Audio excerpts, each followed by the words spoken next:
Hello friends, good afternoon সবাইকে। Remedies and blog by Soma চ্যানেলের আরেকটি নতুন ব্লগ ভিডিওতে সবাইকে স্বাগত জানাই। আজকে বৃহস্পতিবার আর এখন বাজে বিকেল 4টা। তো 3:30 নাগাদ পুরো অন্ধকার হয়ে গেছিলো। তারপরে 4:10-15 দিকে বৃষ্টিটা এলো। তো সেই জন্য ভাবলাম তোমাদের সাথেও একটু শেয়ার করি। আর অনেক দিন বাদে বৃষ্টি হলো, খুব ভালো লাগছে, আরাম একদম। তো তোমাদের কার কার বাড়ির দিকে বৃষ্টি হয়েছে সেটা তোমরা জানিও। আর বিদ্যুৎও চমকাচ্ছে, সেটা নিশ্চয়ই তোমরা দেখতে পাচ্ছ। আর যেহেতু অনেক দিন বাদে বৃষ্টি এলো, সেই কারণে আমার যে কী ভালো লাগছে সেটা আর বলবার নয়। তো যাই হোক, চারিদিকের চারপাশের পরিবেশটা দেখো তোমরা, কত সুন্দর লাগছে। তো তোমরা কন্টিনিউ দেখতে থাকো। তো বন্ধুরা, তোমরা অনেকেই বলছিলে যে অনেক দিন ভ্লগ ভিডিও আপলোড করা হয়নি, বাড়িতে আমি কি করছি, কি রান্নাবান্না, এই সব ভ্লগ ভিডিও আপলোড করা হয়নি। সেই কারণে ভাবলাম যে আজকে এখন থেকে ভ্লগ ভিডিওটা শুরু করি। আর আজকে এই বিকেল থেকে রাত পর্যন্ত আমাদের বাড়িতে কি হয় সবটাই আমি তোমাদের সাথে শেয়ার করব। তোমরা কন্টিনিউ দেখতে থাকো। তার আগে যারা এখনও আমার চ্যানেলটা সাবস্ক্রাইব করোনি, প্লিজ আমার চ্যানেলটা সাবস্ক্রাইব করে পাশে থাকা বেল আইকন প্রেস করে নোটিফিকেশান অল করে নিও, যাতে এরকম নতুন নতুন ব্লগ ভিডিও সবার আগে তোমাদের কাছে পৌঁছে যায়। আর তোমরা কেমন ভিডিও দেখতে চাও আমার কাছ থেকে সেটাও অবশ্যই তোমরা কমেন্ট করে জানিও। আমি চেষ্টা করব তোমরা যেমন চাও তেমন ভিডিও বানানোর, যদি আমার পক্ষে সম্ভব হয়। তো যাই হোক, পুরো ভিডিওটা আজকে তোমরা দেখতে থাকো, স্কিপ না করে।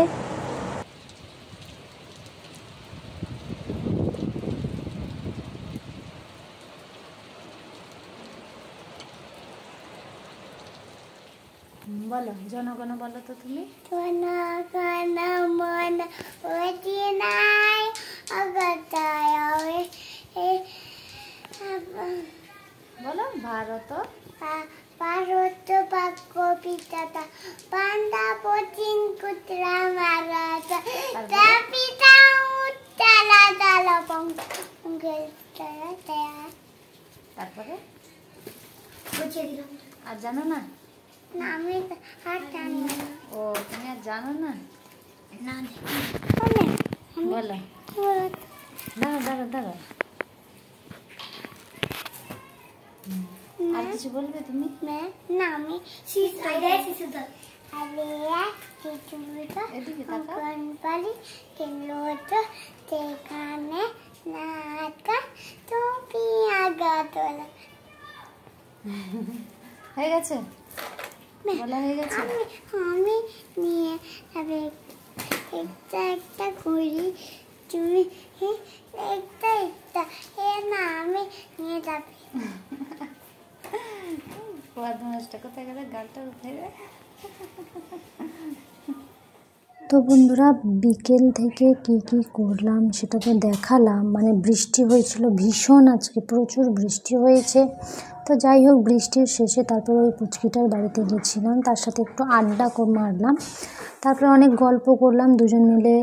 তারপরে বাড়ি ফিরে এসেছি। বাড়ি ফিরে এসে এখানে সেদ্ধ করা আলু ছিল, তো মা ভাতে দিয়েছিল আলুগুলো। দুপুরের বেলা ভাতে আলু মাখা করে খাওয়া হবে বলে, কিন্তু সেটা আর হয়নি, কেননা অনেকগুলো তরকারিও হয়েছিল যেহেতু, সেই কারণে আলুগুলো থেকে গেছিলো। দিয়ে মাকে বললাম যে ওইগুলো রেখে দাও, আমি সন্ধেবেলা ওইটা দিয়ে একটু কিছু বানাবো। তো আমি তো তেমন কিছু রান্নাবান্না খুব একটা পারি না, তো যতটুকু যা পারি সেটাই করি। তো একটু চেষ্টা করলাম, দিয়ে বললাম যে অন্য কিছু করতে গেলে বেকার খারাপ হয়ে যাবে, সেই কারণে আলুর চপটাই বানিয়ে নিই আমি। তো মাকে বললাম যে তুমি বলে দেবে যে ঠিক করছি কি ভুল করছি, আর না হলে বাকিটা আমি করে নেব। তো মশলা করেছিলাম সবগুলো, আদা রসুন বাটা, তারপর সব নিজে শিলে বেটেছি, শিলনোড়াতে। তো তারপরে একটু সময়ও গেছিলো অনেকটাই, সন্ধ্যে থেকে শুরু করে দিয়েছিলাম, একদম 6:30 7টা নাগাদ স্টার্ট করেছিলাম, কিন্তু এখন 8টা বেজে গেছে। তো এতক্ষণ সময় লাগলো সব কিছু গুছিয়ে এনে তারপরে করতে। তো তারপর আলুটাকে ভালো করে আমি মাখিয়ে নিলাম, আর লবণ দিতে ভুলে গেছিলাম। তো যাই হোক, তারপরে একটু লবণ দিয়ে দিলাম, যতটা পরিমাণ লাগবে। তারপর লঙ্কা দিলাম, আর আগেও দেখেছো যে শুকনো লঙ্কা দিয়েছি, তো তারপরে আবার গুঁড়ো লঙ্কাও দিলাম, কেননা একটু ঝাল ঝাল খেতে আমাদের বাড়িতে বেশি পছন্দ করে, তো সেই কারণে একটু ঝাল ঝাল করব। মাকে তারপরে জিজ্ঞেস করে নিলাম যে মা দেখে নাও তাও যে ঠিক হয়েছে কি না। মা বললাম যে হ্যাঁ মোটামুটি ঠিক আছে, করে দেখ নিজে থেকে কি হয়। তারপরে ওটা গোল গোল করে আমি কিছুটা দুটো করেছিলাম আমি, তারপরে রেখে দিয়েছি। তারপরে ভাইকে বললাম যে তুই বাকিটা কর আর আমি এদিকে বেসনটা গুলিয়ে নিই। তো এইখানে আমি একটা কাণ্ড করে ফেলেছিলাম, সেটা কি সেটা আমি একটু পরে জানাবো তোমাদেরকে। তো ব্যাটারটা মানে এতটাই পাতলা করে ফেলেছি যে আর বলার নেই। আমি ভেবেছিলাম হয়তো বেশি মোটা করে দিলে হবে না, পাতলা পাতলাই বেসনের ব্যাটারটা তৈরি করে নিতে হবে, তারপরে ওতে আলুগুলো মানে তৈরি করে দিতে হবে, কিন্তু ওটা তো আমার ভুল ভাবনা ছিল। তো যাই হোক, তারপর মা তখন ছিল না, না হলে মা বলে দিত যে আর একটু বেসন ওতে দিলে ঠিক হয়ে যাবে, কিন্তু মাও তখন ছিল না, একটু গেছিলো বাইরের দিকে। আমি বললাম যে হোক ঠিক আছে, যা হয়েছে হয়েছে। তো যাই হোক, আলু চপগুলো ভাজা হয়ে গেছে মোটামুটি, কেমন হয়েছে দেখে তোমরা বলো। তারপরে মুড়ি নিয়ে বসে পড়লাম, সন্ধেবেলা চপ মুড়ি খাবো, খাওয়া দাওয়া হয়ে গেছে। তারপরে একটু টিভি দেখছিলাম, আর টিভি দেখতে দেখতে তারপরে অনেকটাও টাইম হয়ে গেছে, মানে 9:30 মতো বেজে গেল। মা বললো যে এবার রাতের রান্নাটাও তো সেরে ফেলতে হবে। তো সেই জন্য মা আর আমি এখানে বসে পড়েছি। আমি প্রথমে আটাটা মাখিয়ে দিয়েছিলাম, তারপরে গিয়ে হলো আমিও বেলছিলাম আর রুটিটা, কিন্তু তখন তার বেলার সময় মা তো ভিডিও করে দিতে পারে না, সেই কারণে মাকে বললাম যে তুমি একটা করো, আমি ভিডিও করে নিই একটা। তারপরে মা করছিল, রুটিটা বেলে দিয়েছিল। খুব মানে আমার তো গোল খুব একটা হয় না, বুঝলে তো, মানে এতটাও খারাপ হয় না, তবে হয় গোল। মায়েরটা ভীষণ সুন্দর হয়েছে। তো যাই হোক, রুটি তো হয়ে গেল। রুটি হয়েছিল উনুনে, মানে আমাদের উনুনটা হলো আমাদের রান্নাঘর যেটা আছে সেটার বাইরে, মানে বাইরের দিকে উনুন করা হয়েছে, ওইখানেই রান্নাবান্না হয় বেশিরভাগই, আর খুব কম গ্যাসে হয়। তো যাই হোক, তারপরে এখানে দিদিরাও এসেছিলো। দিদিরা এসে দিদি বললো যে আজকে একটা স্পেশাল মেনু তৈরি করবে। আমি বললাম কি স্পেশাল মেনু? আমি বললাম হোক ঠিক আছে, তুই তৈরি কর, কী করছিস না করছিস। তারপরে ওখানে ওই প্যানে ও দিয়ে দিল 5টা ডিম। তো ডিমটাকে ফেটিয়ে নিচ্ছে, মানে ভালো করে ভুজিয়া মতো করে নিচ্ছে। তারপরে কি করবে আমি নিজেও জানি না, কেননা ও কী রান্না করছে আমাকে বলেনি, বলছে যখন খাবি তখন দেখতে পাবি। তো যাই হোক, ডিমের ভুজিয়াটা তো রেডি হয়ে গেছে, ওটা এবার নামিয়ে নেবে। আর কালারটা ভীষণ সুন্দর এসছে, মানে দেখেই মনে হচ্ছে এটা দিয়েই কিছু একটা খাই। তো যাই হোক, এটা এবার নামিয়ে নিল। আর কি বলো তো, দিদিরা এলে বাড়িতে একটু স্পেশাল মেনু হয়, আর আমি তো মানে খুব ভালো যে রান্না করতে, আগেই বললাম যে তেমন একটা টেস্ট হয় না। তো চেষ্টা করছি আমিও সুন্দর সুন্দর রান্নাবান্না করার। তো আলুর চপটা আমি নিজেটাই তৈরি করেছি এবং খেতে খুব একটা খারাপ হয়নি, ভালোই হয়েছিল। তবে ওই বেসনের ব্যাটারটা একটু মোটা করে দিলে বেশি ভালো লাগতো। তো যাই হোক, তারপরে দিদিকে বললাম যে কি করছিস আগে বল। বলছে আজকে রুটি যখন হয়েছে রুটির সাথে তড়কা খাওয়া হবে। আমি বললাম সেটা আবার কি, আমি তো জানি না। দিয়ে বললাম হোক আমি করছি, তুই দেখ শিখে নিবি। আমি বললাম হোক ঠিক আছে, তুমি করো, আমি ভিডিও করি। তো তারপর সমস্ত মশলা, মানে যা যা পেঁয়াজ রসুন আর যা যা লাগবে সব কিছুই দিয়ে দিল, এবং মশলাটা কষতে দিয়েছে কিছুক্ষণ। নাড়াচাড়া করতে হবে ভালো করে, না তো তলায় বসে গেলে টেস্ট আর ভালো হবে না।